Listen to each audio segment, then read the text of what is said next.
fast, elusive, and extremely protected, that's about him. Super Bison, as the designers called it, is capable of reaching a record speed of 100 kilometers per hour for armored vehicles. The main advantage is its maneuverability, speed, and sufficient armor protection. New and modern protection standards allow it to survive even after a direct hit and a mine explosion in the field of battle.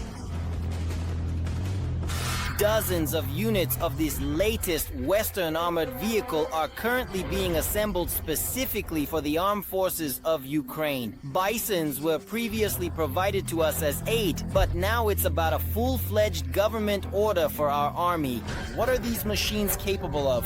When will the new batches arrive at the front? And do the Russians have anything even remotely resembling the Super Bison? This will be discussed today in Arsenal. The history of the armored bisons began back in the mid-70s. At that time, Canada announced that it was looking for light armored vehicles to equip its army. The solution was the Swiss Piranha, which began to be assembled in Canada under license. The continuation of this project was the LAV-2 Super Bison. Like most Western equipment, the Super Bison inherited the main principle: versatility. On its 8x8 wheelbase, the Canadians assembled a whole range of vehicles, completely different in functionality. This is maneuverable armored equipment that allows for reconnaissance and sabotage raids. Accordingly, the movement of personnel, backup transport, evacuation of the wounded. In other words, multifunctional. For different tasks, the Canadian Bisons are equipped with different types of weapons, countermeasures, and internal configurations. The most popular version naturally became the APC. Overall, it is positioned as an armored combat support vehicle. It can be manufactured in several variants. In this configuration, the APC received an increased ceiling height for crew convenience. The commander's turret was now located behind the driver, and inside there was a rack system for quick change and securing of special equipment. If it's an APC with a heavy machine gun, then it mostly speaks to the capability of delivering to the battlefield and providing light fire support. If more substantial fire support is needed, then an additional IFV based on the Bison is sent on the mission. To become an IFV, it requires the installation of more powerful weaponry, and such weaponry is the 25mm M242 Bushmaster cannon, and similar cannons are mounted on Bradley vehicles, which have proven themselves very well in Ukraine. Among other things, Super Bisons can be engineering vehicles and even mobile command posts. Based on these vehicles, repair and recovery vehicles or medical evacuation vehicles are also manufactured. By the way, Super Bisons have retained another crucial concept of military equipment, making it for the soldier.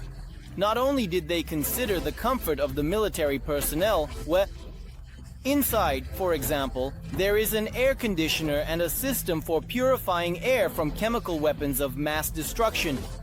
But the capsule itself, where the infantrymen are located, has an enhanced level of protection. It incorporates the main concept, protection of the personnel, with the ability to quickly deliver the personnel to the battlefield and provide fire support. The engineers also ensured that the Super Bisons are not only capable of surviving after being hit, but also have the ability to destroy a missile launched in their direction.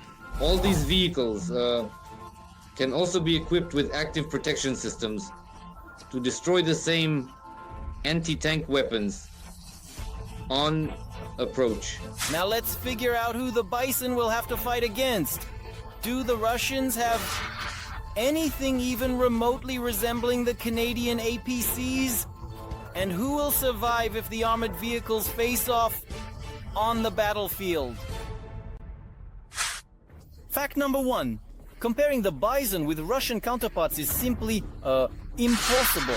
As the second army in the world, after decades of investment in the domestic military-industrial complex, has not managed to transition to anything substantially new from the well-known BTR-80. There were attempts, however, not to invent, but to buy out. In Russia, they tried to create similar concept vehicles. They also had Western origins. Here I'm referring to the same concept, the BTR boomerang.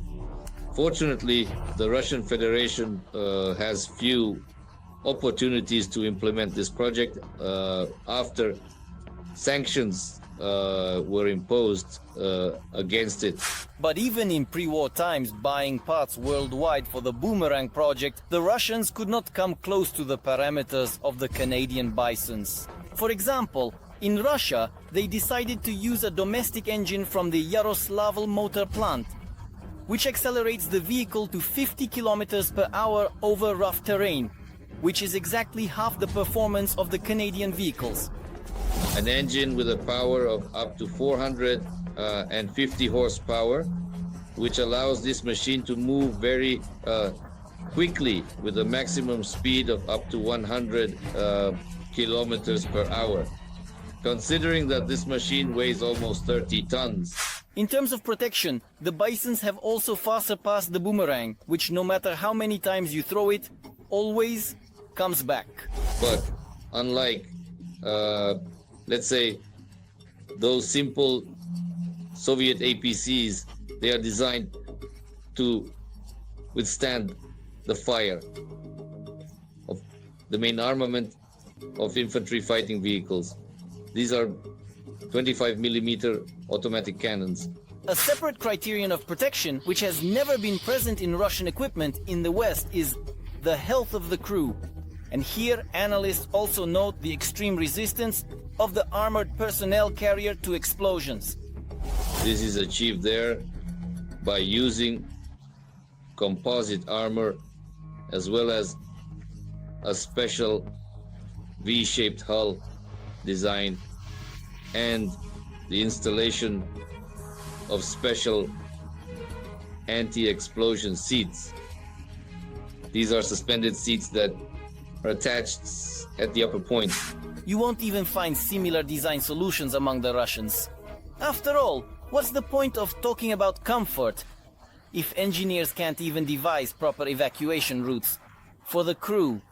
The same Western equipment is designed to create optimal conditions for soldiers in combat, and there paratroopers can exit the troop compartment through the ramp at the rear of the APC, whereas with post-Soviet and Russian APCs, paratroopers have to jump out between the wheels, which results in high injury rates and sometimes even fatalities. So, if a Bison were to encounter the few Russian Boomerang models in some forest plantation, this APC model would completely disappear from the list of equipment of the armed forces of the Russian Federation. By the way, Bisons have been on the front line since last year as part of Canadian aid. And perhaps the best testament to their effectiveness is that after using them, Ukraine went on to order 50 of these vehicles. If there had indeed been grievances and complaints from the Ukrainian side, Canada would not have signed the agreement to transfer 50 units. 50 units is a very substantial package of military technical assistance. The first 10 from the order will be added to the balance of the Ukrainian armed forces this summer. After that, everything will depend on the pace of Canadian production. If you enjoyed this video, don't forget to give it a thumbs up, and subscribe to our channel so you don't miss new episodes of Arsenal, and share it with your friends.